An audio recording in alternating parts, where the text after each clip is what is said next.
जी देखिए, साफ साफ जैसा कि मेरे पोस्टर पर भी लिखा हुआ है that this is attack on freedom of expression, freedom of speech. हम सभी जानते हैं कि कॉन्स्टिट्यूशन में हर सिटीजन को, इंडिया के हर सिटीजन को ये राइट है कि वो अपनी फ्रीडम का पूरा इस्तेमाल कर सकते हैं, चाहे वो फ्रीडम ऑफ एक्सप्रेशन हो, freedom to right to live हो, freedom to right to speech हो। बट जब एक सीनियर जर्नलिस्ट अपनी आवाज उठाते हैं अपने स्टूडियो में पब्लिक समर्थन के साथ में, उनको घर से उठा के लेकर जाया जाता है। ऐसा क्यों?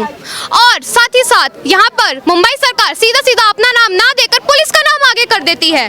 तो क्या आपको नहीं लगता कि कोई ये षड्यंत्र है उनका? बदले की भावना और साथ ही साथ एक घृणा जो अब उनके मन में हो रही है, जैसा कि हमने देखा कि कंगना रनौत जी के साथ भी, कि उनका ऑफिस पूरा एक तरीके से बुलडोजर के जरिए उनके पूरे ऑफिस को ढहा दिया गया। तो हम ये देख सकते हैं कि किस तरीके से महाराष्ट्र सरकार जो है अब वही सारे स्टेप्स इंप्लीमेंट करने पर लगी पड़ी है जो एक टाइम पे कांग्रेस ने 1975 के टाइम पे, इमरजेंसी के टाइम पे करे थे। मैम, जैसे कि हमने सुना है आपातकाल एक समय लगा था और उस समय जो राष्ट्रवाद की जो आवाज़ उठाते थे उनको जेल में डाला गया था। तो आज हम देख रहे हैं मुंबई के अंदर महाराष्ट्र में जो सीएम बैठे हैं और जो हिंदूवादी नेताओं के बेटे हैं वो आज राष्ट्रवादी पत्रकारों को जेल के अंदर डाल रहे हैं।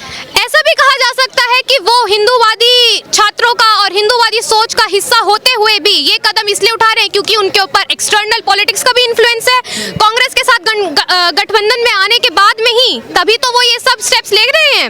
और साथ ही साथ हम ये जानते हैं कि इमरजेंसी के टाइम पे जब 1975 की रात को इमरजेंसी इंपोज करी गई थी, ठीक 12 बजे मीडिया के चैनल्स कट कर दिए गए थे। ठीक 12 बजे मीडिया का फ्रीडम ऑफ एक्सप्रेशन और फ्रीडम ऑफ स्पीच उसी टाइम छीन लिया गया था। एक भी मीडिया चैनल अपने न्यूज़ को टेलीकास्ट करने के लिए अवेलेबल नहीं था और इसी वजह से कुछ जर्नलिस्ट ने तो अपने आप को बैक ऑफ भी कर लिया था।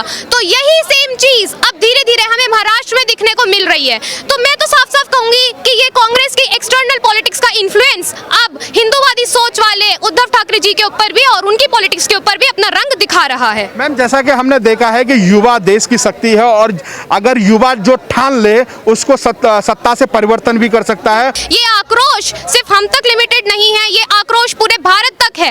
आज सिर्फ नई दिल्ली ही नहीं, हमारे देश के जितने भी दूसरे राज्य हैं, अगर आप उनमें देखेंगे तो अर्नब गोस्वामी जी के लिए आवाज उठाई जा रही है, उनकी रिहाई की मांग करी जा रही है, क्योंकि वो एक व्हाइट कॉलर सीनियर जर्नलिस्ट होते हुए जो अपना संघर्ष कर रहे हैं, जो बात सामने रख रहे हैं, उनको उनकी बात को दबाया जा रहा है। मैम, क्या मानते हैं कि जैसे सुशांत की आवाज़ की, जो सुशांत को न्याय की जो मुहिम छेड़ी, या फिर हम बात करें पालघर के संतों की जो हत्या हुई उसके न्याय की बात कर रहा है अर्नब गोस्वामी, तो क्या इसी बात की सजा दी जा रही है? जी बिल्कुल, सिर्फ यही नहीं, साथ में जब कंगना रनौत जी का भी हमारे बीच में इन्वॉल्वमेंट रहा है, रिपब्लिक भारत के साथ उन्होंने इतना कोलैबोरेशन करके फैक्ट्स को सामने रखा है भारतवासियों के, तभी तो ये सब हो रहा है। आप देखिए पालघर की जो लिंचिंग हुई है वो पुलिस के सामने हुई, उसके बावजूद भी अभी तक उस पर कोई सुनवाई नहीं आई है, कोई ऑफिशियल स्टेटमेंट नहीं आया है मुंबई पुलिस की तरफ से। साथ ही साथ सुशांत सिंह राजपूत जी के केस को भी एक तरीके का डाइवर्जन दे दिया गया है, टू द पॉइंट बात नहीं करी जा रही है और बात बात पे ड्रग्स का इन्वॉल्वमेंट बताया जा रहा है। जो सुसाइड का केस था वो तो एक तरीके से पूरी तरीके से इवेपोरेट कर दिया है। तो आप देख रहे हैं कि किस तरीके का इन्फ्लुएंस मुंबई सरकार और कांग्रेस सरकार जो है मिलकर अब वहां के लोगों पे और साथ ही साथ पूरे देश में इसको फैलाने की जुट में लगी पड़ी है। मैम, जैसा कि अर्नब गोस्वामी अपने शो में कंगना रनावत को लेके आते हैं, उनका घर ढा दिया जाता है। अगर मैं बात करूं कि साध्वी प्रज्ञा ठाकुर को कुछ दिन पहले ही टीवी चैनल पर ला करके उन्होंने बहुत बड़े खुलासे किए थे, क्या इस वजह से ये घटना घटी गई है? जी बिल्कुल, देखिए ऐसा होता है कि जब पॉलिटिक्स में होते हैं तो कुछ ऐसे अंदरूनी फैक्ट्स होते हैं जो हर पॉलिटिकल पार्टी चाहती है कि सामने ना आए, और आज मुंबई सरकार खुद इस स्टेज पर है जहां पे वो अपने इंटरनल फैक्ट्स को सामने लेकर नहीं आना चाहती, ना अपनी पब्लिक के जो उनकी स्टेट में फॉल करती है, ना ही पूरी इंडियन पब्लिक के। And that is why we say कि आज हमारे फ्रीडम ऑफ एक्सप्रेशन को हमसे छीना जा रहा है, फ्रीडम ऑफ स्पीच को हमसे छीना जा रहा है। एक सीनियर जर्नलिस्ट को जिस तरीके से उठा के उनके घर से लेकर जाया गया है, घसीट के उनको लेकर जाया गया है, तो ये तो सिर्फ उनकी आवाज थी, लेकिन हम सबकी आवाज जो आज एक युवा एकत्रित हुआ है, हम सबकी आवाज को वो कहां तक और कब तक और कैसे रोक लेंगे? महाराष्ट्र सरकार ने आज ये स्पष्ट कर दिया है कि जो भी महाराष्ट्र सरकार के खिलाफ बोलेगा, महाराष्ट्र सरकार उसको जेल में डाल देगी। वो चाहे पालघर, यही महाराष्ट्र सरकार है जो आज तक पालघर में साधुओं की लिंचिंग करने वालों को पकड़ नहीं पाई है। ये वही महाराष्ट्र सरकार है जो आज बॉलीवुड में फैले हुए ड्रग माफिया और पूरे मुंबई में ड्रग की सप्लाई करने वाले लोगों की उस चेन को नहीं पकड़ पाई है। ये वही महाराष्ट्र सरकार है जो किसी भी प्रकार की गुंडागर्दी करने वाले लोगों को आज तक नहीं पकड़ पाई है। परंतु महाराष्ट्र सरकार एक रिस्पेक्टिव मीडिया चैनल के रिस्पेक्टिव न्यूज़ एंकर और उसके चीफ एडिटर को पकड़ करके बालों से घसीट करके लेकर के जाती है। उसे बेल्ट से पुलिस थानों के अंदर मारा जाता है, जो हमें फुटेज देखने को मिल रही है। उनके फैमिली मेंबर्स को असॉल्ट किया जाता है, फिजिकली असॉल्ट किया जाता है। ये बातें इस बात का प्रमाण है कि जो कोई भी व्यक्ति आज उद्धव ठाकरे के खिलाफ महाराष्ट्र में बोलने की गुस्ताखी करेगा, उस व्यक्ति को उद्धव ठाकरे की सरकार उठवा करके जेल में ठुसवा देगी, जेल के अंदर डलवा देगी। और ये कल उसका प्रमाण देखने को मिला, जो देश के लोकतंत्र के ऊपर, अपने संवैधानिक अधिकारों के ऊपर एक कुठाराघात है और देश के लिए वो लोकतंत्र के ऊपर काले दिवस के रूप में कल वो साबित हुआ है। हम देख सकते हैं कि जिस प्रकार से 1975 में इंदिरा गांधी ने आपातकाल लगाया, जिसमें प्रेस के साथ साथ में एक आम नागरिक के अधिकारों को भी कभी हनन कर लिया गया था।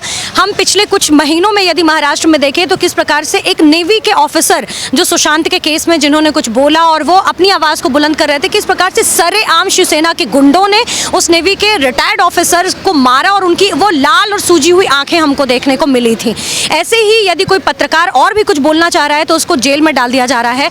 और जब यही शिवसेना है आज जब कांग्रेस के साथ में वो गठबंधन करके महाराष्ट्र में सरकार मिली जुली और वो खिचड़ी की और जुगाड़ की सरकार बनाती है, तो इस बात का प्रमाण है कि उन्होंने कुछ नया नहीं किया है, बल्कि अपने 1975 के उस चरित्र को पुनः दोहराने का प्रयास किया है। वो दोहरा रहे हैं अपने उस चरित्र को। 1975-2020 में याद दिलाया जा रहा है। आज राष्ट्रवादी जितने भी लोग हैं उनकी आवाज़ दबाई जा रही है। अगर मैं बात करूं अर्नब गोस्वामी के 1000 लोगों पर एफआईआर की गई। अगर मैं बात करूं कि उनसे पेट नहीं भरा उनका, तो अर्नब गोस्वामी को जो 2018 में केस बंद हो चुका था उसके खिलाफ उसको अंदर ले जाते हैं। बिल्कुल आपका कहना एकदम सही है, क्योंकि आज महाराष्ट्र सरकार ये बार बार बोलना चाह रही है कि वो उस अपने विरुद्ध में उठने वाली एक भी आवाज़ को बर्दाश्त नहीं करेंगे। जो पहले कांग्रेस ने किया, हमेशा से जो इंदिरा गांधी ने किया, आज वही चीज़ शिवसेना कांग्रेस के साथ में मिलकर के महाराष्ट्र में संपादित कर रही है। अर्नब गोस्वामी वो चाहे लव जिहाद के खिलाफ अपनी आवाज़ को बुलंद करना हो, ड्रग माफियाओं के खिलाफ अपनी आवाज़ को बुलंद करना हो, बॉलीवुड में चल रहे फ्रॉड के खिलाफ अपनी आवाज़ को बुलंद करना हो, हर एक मामले पर, या फिर पालघर में हत्या की गई, मॉब लिंचिंग की गई, उन साधुओं के समर्थन में क्यों ना बोला हो, हमेशा से अर्नब गोस्वामी ने सत्य के लिए आवाज़ उठाई है। और आज महाराष्ट्र की सरकार, वो उद्धव की सरकार, इसी कारण से अर्नब गोस्वामी की आवाज़ को दबाना चाहती है। और मेरा आपके इस चैनल के माध्यम से, मेरा सभी उन मीडिया कर्मियों से भी मेरा आह्वान होगा, मीडिया चैनल से मेरा यह आह्वान है कि आज अर्नब की आवाज़ को दबाया जा रहा है, कल नंबर आपका होगा। आप अगर आज चुप बैठ जाते हैं तो उस अपराध में आप भी शामिल हैं। एक मीडिया के अधिकारों को दबाने में आप भी कहीं ना कहीं शामिल होंगे। इसलिए आज आवश्यकता है कि आप भी अर्नब के समर्थन में अपनी आवाज़ को बुलंद करिए, वरना अगला नंबर आपका होगा। जैसा कि एबीपी आंदोलन कर रहा है और अर्नब की रिहाई की बात कर रहा है, यहाँ पर यह भी बात आती है कि अर्नब की रिहाई तो है ही है, परंतु कहीं ना कहीं जो संविधान का हनन हो रहा है उसकी सुरक्षा के लिए भी तो आवाज़ खड़ी की जा सकती है। अगर संविधान की हत्या ही की जा सकती है या चौथे पिलर की हत्या की जा रही है, तो यहाँ पर सबको मिलकर के आवाज़ खड़ी करनी चाहिए कि जो हमारे देश का चौथा पिलर है उसको सुरक्षित रखा जा सके। देखिए, आज जिस प्रकार से अर्नब के साथ जो हुआ, मैं बार बार इस बात को कहती हूँ कि यह सिर्फ अर्नब की गिरफ्तारी नहीं हुई है। और आज हम इस स्थान पर खड़े होकर के सिर्फ अर्नब के लिए नहीं लड़ रहे हैं, हम लड़ रहे हैं अपने कॉन्स्टिट्यूशनल राइट के लिए। हम लड़ रहे हैं बाबा साहब के उस बनाए गए संविधान में दिए गए अपने अभिव्यक्ति की आज़ादी के उस अधिकार के लिए हम लड़ रहे हैं। हम यहाँ पर लड़ रहे हैं मीडिया की स्वतंत्रता के लिए। हम सिर्फ अर्नब के लिए नहीं लड़ रहे हैं, हम अपने इस देश के चतुर्थ स्तंभ को बचाने के लिए लड़ रहे हैं। जिस लोकतंत्र के चतुर्थ स्तंभ पर बार बार महाराष्ट्र की सरकार कुठाराघात कर रही है, सिर्फ कुठाराघात ही नहीं कर रही है, बल्कि उस चतुर्थ स्तंभ को उखाड़ कर फेंक देना चाहती है।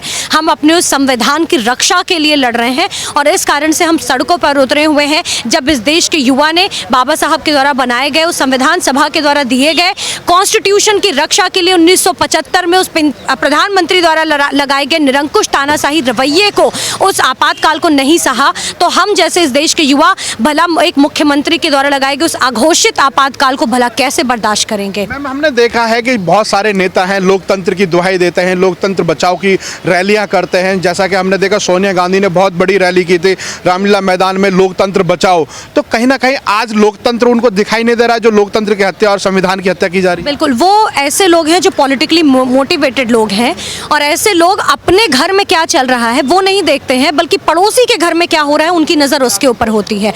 और उसी का प्रमाण हम लोगों को आज महाराष्ट्र में देखने को मिल रहा है कि ये जो तथाकथित संविधान के अधिकारों की रक्षा करने के ठेकेदार बने घूमते थे, वही लोग आज बिल में कहीं छिप गए हैं, शुतुरमुर्ग के तरीके से अपनी चोंच जमीन में डाल करके बैठ गए और अपनी नज़र को ऊपर करके देखना ही नहीं चाहते हैं कि देश में क्या चल रहा है। ये वही लोग हैं जो, वही कांग्रेस पार्टी है, वही आम आदमी पार्टी की सरकार है जो जब 2016 में एक प्रतिष्ठित विश्वविद्यालय में कुछ ऐसे कट्टरपंथियों के द्वारा, माओवादियों के द्वारा जब देश को तोड़ने की कस्में खाई जाती हैं, तो ये लोग अभिव्यक्ति की आज़ादी का हवाला देते हुए, संवैधानिक अधिकार का हवाला देते हुए उन देश विरोधी नारों का समर्थन करने के लिए उतर पड़ते हैं विश्वविद्यालय के प्रांगण के अंदर। पर जब वहीं आज दूसरी तरफ सत्य के लिए लड़ने वाला एक मीडिया कर्मी जब आज अपनी आवाज़ को बुलंद करता है, तानाशाही के खिलाफ अपनी आवाज़ को उठाता है, तो उसको जेल के अंदर उसको डाल दिया जाता है। ये इस बात का प्रमाण है कि इन लोगों को स्वतंत्रता से कोई पैरोकार नहीं है, इन लोगों को संवैधानिक अधिकारों से पैरोकार नहीं है, बल्कि इन लोगों को पैरोकार है तो अपना एक नैरेटिव चलाने से।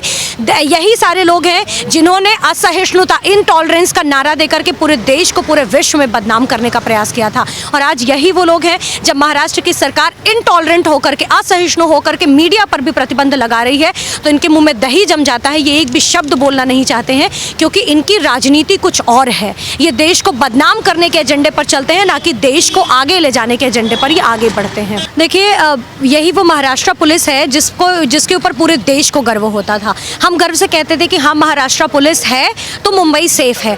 पर आज हम क्या देखते हैं कि यही महाराष्ट्र पुलिस आज जिस प्रकार से निरंकुश होकर के कार्य कर रही है, लोगों को मार रही है सरेआम। हम देखते हैं कि किस प्रकार से जब कंगना रनौत के फोटोज फुटपाथ पर चिपकाए गए और लोग उसके ऊपर चल रहे हैं, तो खुद मुंबई पुलिस कमिश्नर उस पोस्ट को लाइक करते हैं। ये दिखाता है कि आज ये अपनी व्यक्तिगत लड़ाई साध रहे हैं और किस प्रकार से ये जो प्रशासन की जो शक्ति है, उस शक्ति का दुरुपयोग आज मुंबई के कमिश्नर कर रहे हैं। जनता के द्वारा प्रदान की गई वो जो शक्ति है उद्धव ठाकरे के पास में, उस शक्ति का दुरुपयोग कर रहे हैं।